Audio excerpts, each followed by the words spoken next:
고대 로마에서 중요한 메시지를 전달할 때 발이 빠른 말에 올라탄 건장한 기사가 아니라 비실비실한 당나귀를 탄 초라한 아저씨를 이용했다고 한다면 어떻게 생각하시겠습니까? 그런데도 편지는 거의 순간적으로 도착합니다. 말도 안 돼! 라고 생각하시겠죠? 그 감각 맞습니다. 하지만 사실 불을 켤 때 여러분은 매일 그런 말도 안 되는 일과 마주하고 있습니다. 딸깍 누르는 순간 전구가 번쩍 켜지죠. 여러분 안녕하세요. 전기란 전자가 흐르며 전선을 따라 달려가 램프로 에너지를 운반하는 것이라고 당연하게 느끼실 겁니다. 참고로 이런 믿음은 말 속에도 남아있죠. 전류라는 단어 자체가 마치 전자가 도선 속을 부드럽게 흘러가는 듯한 느낌을 주지 않나요? 그런데 실제로는 전자는 거의 움직이지 않습니다. 정말이에요. 일반적인 도선 안에서 전자가 조금씩 밀려 움직이는 속도는 무려 1초에 몇 밀리미터 정도에 불과합니다. 즉 전자의 움직임만으로 에너지가 전달된다면 전구가 켜지기까지 몇 분, 심하면 몇 시간이나 걸려야 한다는 뜻입니다. 그렇다면 전자가 거의 굼뜨게 움직이고 있다면 도대체 무엇이 불을 켜고 있는 걸까요? 토픽과 함께 그 비밀을 풀어볼게요. 이 영상을 끝까지 보고 나면 여러분이 당연하게 여겨온 상식이 산산이 무너질 거라고 장담합니다. 왜냐하면 전기란 여러분이 생각해온 것과는 완전히 다른 존재이기 때문이죠. 그리고 이것은 그저 시작에 불과합니다.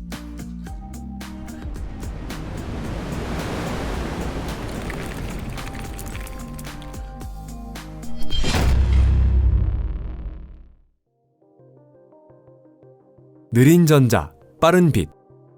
진짜 원리를 이해하려면 먼저 전자가 도선 속을 수도관의 물처럼 콸콸 흘러간다는 학교에서 배운 그 이미지를 말끔히 잊어버릴 필요가 있습니다. 왜냐하면 그건 완전히 틀린 그림이기 때문이죠. 물론 전자는 움직입니다. 하지만 그 움직임은 격렬한 흐름이 아니라 복잡한 열운동 속에서 거의 눈치채기 어려울 만큼 천천히 조금씩 기어가듯 나아가는 것에 가깝습니다. 전자들은 끊임없이 서로 부딪히고 방향을 바꾸며 덜덜 떨면서 전기장의 힘에 의해 아주 조금씩 한쪽 방향으로 서서히 밀려가고 있습니다. 그래서 발전소에서 출발한 전자가 방 안의 전구까지 기어오기를 기다린다면 그 사이에 머리가 하얗게 센 할아버지 할머니가 되고 말 거예요.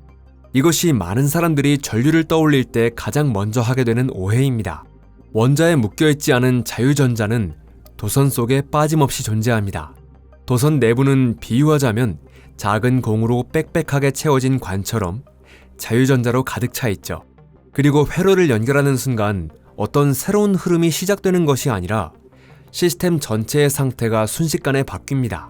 이렇게 한번 떠올려 보세요. 멈춰서 있는 긴 열차를 상상해 볼게요.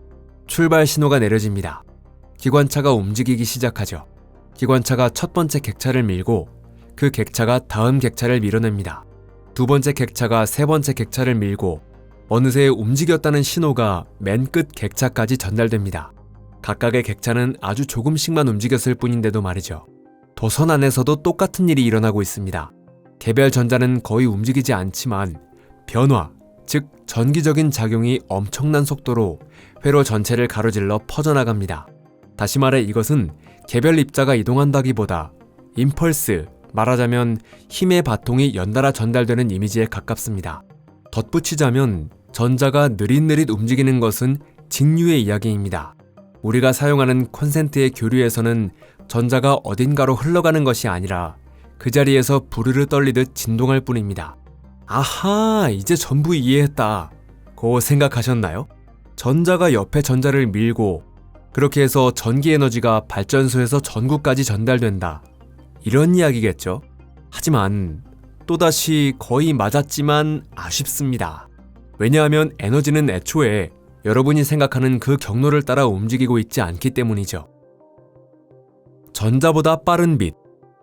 열차의 비유에서 임펄스, 즉 회로의 전기적 상태 변화는 매우 빠른 속도로 전달된다고 말씀드렸죠.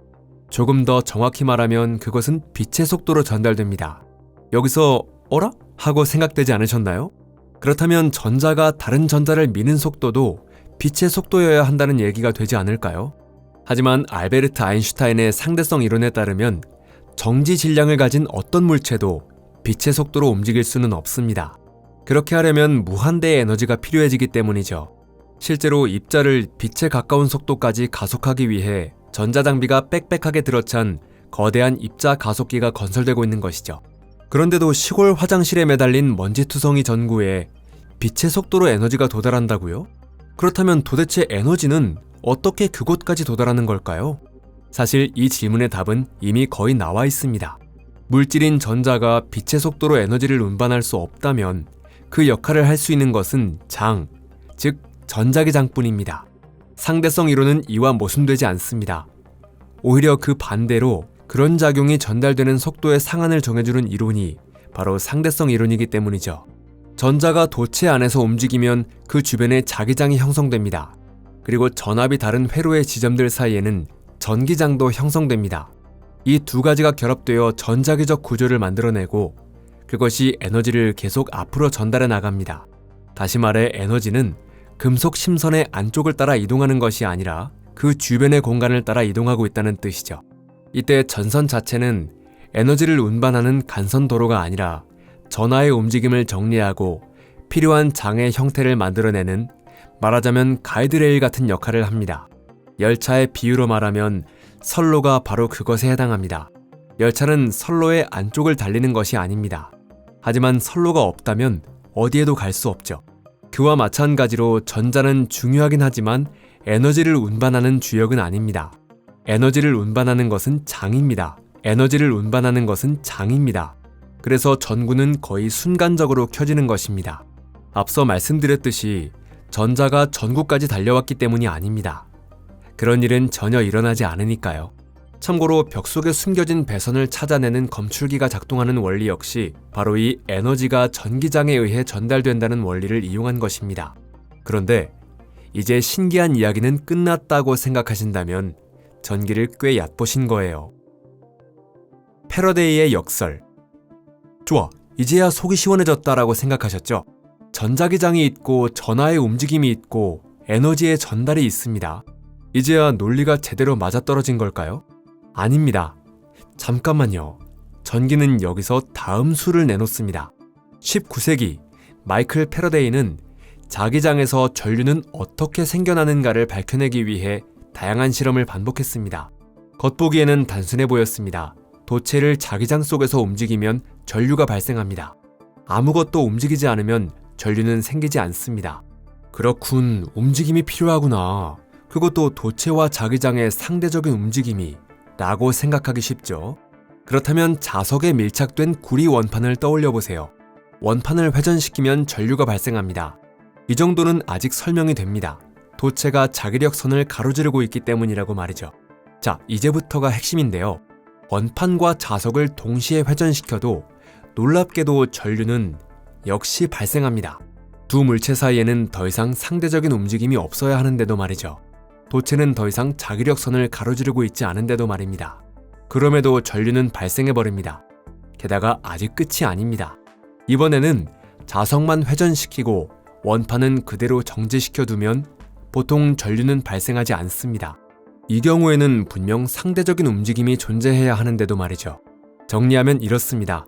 움직임이 있는데도 전류는 없다. 움직임이 없는데도 전류는 있다. 단극 발전기로 알려진 이 실험은 오랫동안 물리학자들을 혼란에 빠뜨려 왔습니다. 현대 물리학에서는 이 현상을 대칭적인 원통형 자석의 자기장이 자석 자체와 함께 회전하는 것이 아니라고 설명합니다. 자기장 자체는 공간 속에서 정지해 있습니다. 그래서 원판은 자석과 함께 회전하고 있을 때조차도 정지한 자기력선을 계속 가로지르고 있는 셈이죠. 그런데 이쯤이면 신기한 이야기의 끝이겠지라고 생각하신다면 앞으로는 더 예상 밖의 전기가 기다리고 있는데요. 왜냐하면 어떤 조건에서는 전기가 이미 상식의 틀을 훨씬 넘어서는 일을 해내기 때문입니다. 전기는 무에서 물질을 만들어내기 시작합니다. 슈윙거 효과. 지금까지는 전기가 우리의 직관을 흔드는 수준이었다면 이제부터는 한 걸음 더 나아가 우리가 떠올리는 현실 그 자체를 뒤흔들기 시작합니다. 그 현실의 붕괴를 슈윙거 효과라고 부르는데요. 우리는 평소에 진공을 아무것도 없는 공간이라고 생각하죠. 입자도 없고 에너지도 없으며 구조도 존재하지 않는 정말 아무것도 없는 상태라고 말입니다. 하지만 물리학자들은 그것이 전혀 다르다는 사실을 오래전부터 이해하고 있었죠. 진공은 요동하는 장의 양자적 상태이며 그 안에서는 이른바 가상입자가 끊임없이 생성됐다가 사라지고 있습니다. 가상입자는 아주 짧은 순간 번쩍 나타났다 곧바로 쌍소멸하며 아무런 흔적도 남기지 않습니다. 마치 보이지 않는 끓어오름과도 같은 현상이죠. 평소에는 이런 현상이 우리 눈에 보이는 세계에 영향을 주지 않지만 슈윙거 한계라고 불리는 1m당 약 130경 볼트에 달하는 엄청난 세기의 전기장을 만들어내면 믿기 힘든 일이 벌어집니다. 13 뒤에 0이 무려 17개나 붙는 상상하기 어려운 수치죠. 그렇게까지 강력한 전기장이 형성되면 가상입자쌍을 단단히 붙잡아 서로를 상쇄하지 못하도록 억눌러버립니다. 그 결과 가상입자는 실제 입자, 즉 전자와 양전자 쌍으로 바뀌게 됩니다. 다시 말해 무에서 물질이 탄생하는 것이죠. 오직 전기장의 힘만으로 말이죠. 전자기장이 물질을 만들어내는 도구, 말하자면 물질 공장이 되는 셈일까요?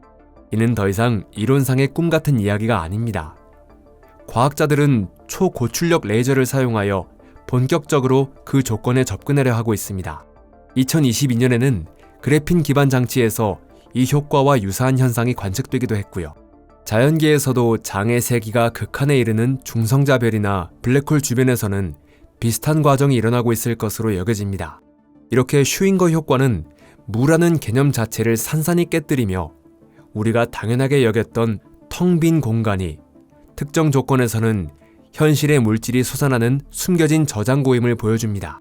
그런데 전기장이 물질을 만들어낼 수 있다면 지금 존재하는 것과 앞으로 생겨날 수 있는 것의 경계는 도대체 어디에 있는 걸까요? 이 질문은 다소 철학적인 영역에 가까워서 오늘 영상에서 다루기는 쉽지 않습니다.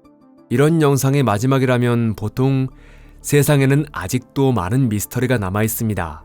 인류에게는 앞으로도 수많은 발견이 기다리고 있습니다. 같은 마무리 멘트를 떠올리게 되죠. 하지만 저희는 이렇게 진지한 이야기를 마무리하면서 잠깐이라도 미소를 지으실 수 있도록 인류가 전류의 속도를 깨달은 순간에 대한 이야기를 준비했는데요. 1746년 프랑스의 성직자이자 물리학자였던 장 앙투안 놀레는 전류의 속도를 실험으로 측정해보겠다는 생각을 하게 됩니다. 그 실험은 그렇습니다. 정말로 파격적이었죠. 놀레는 약 200명의 수도사를 금속선으로 연결해 총 길이 1.5km가 넘는 원형으로 세웠습니다. 그리고 당시 막 발명된 최초의 전기 축전기인 라이덴병 배터리를 이 살아있는, 말하자면 거의 신성한 회로에 방전시켰습니다. 그 결과 맨 앞과 맨 뒤에 있던 수도사가 동시에 움찔했죠. 이를 통해 놀레는 자신이 찾고 있던 값, 즉 전류의 속도가 상상을 초월할 만큼 크다는 사실을 확신하게 됩니다. 18세기 물리학자들은 정말 대담한 실험을 했던 셈이죠. 지금과는 꽤 다른 모습이네요. 이런. 오늘 영상이 마음에 드셨다면 좋아요와 SNS 공유 부탁드립니다. 시청해주셔서 감사합니다. 그럼 다음에 또 뵙겠습니다. 안녕히 계세요.